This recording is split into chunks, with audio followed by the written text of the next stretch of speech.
បទជនជាទីគោរពលោកអ្នកកំពុងតាមដានទស្សនានៅកម្មវិធីផ្សាយរបស់ប៉ុស្តិ៍ទូរទស្សន៍ CNC បាទជាបន្តទៅនេះសូមលោកអ្នកទស្សនាព័ត៌មានខ្លីៗសំខាន់ៗប្រចាំថ្ងៃ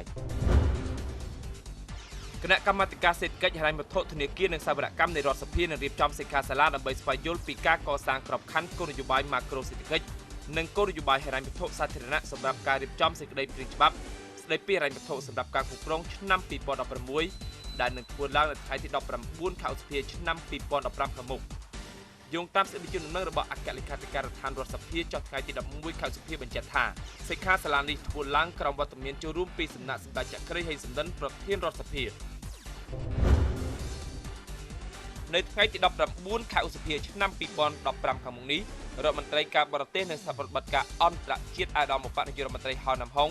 នឹងចុះហត្ថលេខាលើឯកសាររំលងទិសឆ្នាំ2015ដល់ឆ្នាំ2018ជាមួយលោកជំទាវអេនីកហ្គ្រីឌិនរដ្ឋលេខាធិការក្រសួងការបរទេសបារាំងទទួលបន្ទុកការអភិវឌ្ឍនិងអង្គការប្រទេសនិយាយភាសាបារាំងក្នុងអំឡុងពេលដែលលោកជំទាវបំពេញទស្សនកិច្ចនៅកម្ពុជាចាប់ពីថ្ងៃទី18ដល់ថ្ងៃទី20ខែឧសភាឆ្នាំ2015តាមរយៈទំព័រ Facebook ផ្ទាល់ខ្លួនអាដាមឧបនាយករដ្ឋមន្ត្រីហៅណាំហុងបានបញ្ជាក់ថាឯកសាររំលងទិសឆ្នាំ2015ដល់ឆ្នាំ2018គឺកំណត់ទិសដៅកិច្ចសហប្រតិបត្តិការភាពជាដៃគូរវាងកម្ពុជានិងបារាំងដែលលើកឡើងពីជំនួយដល់វិស័យអាទិភាពជាច្រើនដូចជាវិស័យអប់រំសុខាភិបាលបណ្ដុះបណ្ដាលវិជ្ជាជីវៈបរិស្ថានការអភិវឌ្ឍជនបទហេដ្ឋារចនាសម្ព័ន្ធធម្មពលសេដ្ឋកិច្ចវិនិយោគធនធានទឹកវប្បធម៌និងយុត្តិធម៌ស្ត្រីខ្មែររងគ្រោះចំនួន3នាក់ដែលបានចាញ់បោកមេខ្យល់នាំយកទៅរៀបការជាមួយបរិយាជនជាតិចិននៅខេត្តស៊ីនជាងនិងត្រឡប់មកដល់កម្ពុជាវិញនៅថ្ងៃទី12ខែឧសភាឆ្នាំ2015វេលាម៉ោង 11:30 នាទីយប់នេះនៅឯអាកាសយានដ្ឋានអន្តរជាតិភ្នំពេញប្រពន្ធពីអ្នកនាំពាក្យក្រសួងការបរទេសអាដាមគុយគួងបានដឹងថាស្ត្រីខ្មែររងគ្រោះទាំង3នាក់នោះមានស្រុកកំណើតនៅខេត្តព្រៃវែងខេត្តកំពង់ធំនិងខេត្តស្វាយរៀងក្រសួងការបរទេសនិងសហប្រតិបត្តិការអន្តរជាតិក៏បានពាវនាវដល់ពលរដ្ឋខ្មែរជាពិសេសនារីខ្មែរ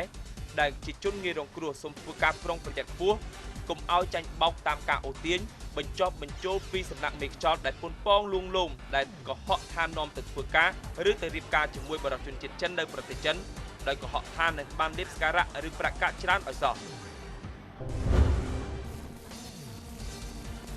សាលារដ្ឋាភិបាលភ្នំពេញផ្អាកមិនឲ្យរថយន្តដឹកទំនិញគ្រប់ប្រភេទធ្វើចរាចរណ៍លើកំណត់ផ្លូវជាតិលេខ1ចាប់ពីចំណុចគល់ស្ពានព្រះនិវង្សដល់វត្តក្តីតាកុយស្ថិតនៅក្នុងខណ្ឌច្បារអំពៅ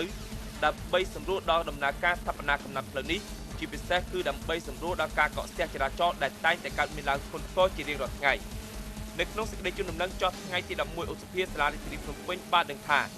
រាល់រថយន្តដឹកទំនិញគ្រប់ប្រភេទត្រូវធ្វើដំណើរវាងតាមផ្លូវក្រវ៉ាត់ក្រុងទី2ឆ្លងកាត់ស្ពានព្រៃសំរោងក្រុងតាខ្មៅឆ្ពោះទៅផ្លូវជាតិលេខ1វិញ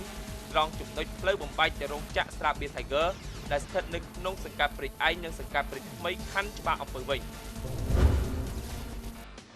បាទសូមអរគុណលោកអ្នកចំពោះការតាមដានទស្សនាកម្មវិធីផ្សាយរបស់ប៉ុស្តិ៍ទូរទស្សន៍ CNC គណៈនេះខ្ញុំបាទនារ៉ានិងក្រុមការងារសូមអរគុណនិងសូមគោរពលា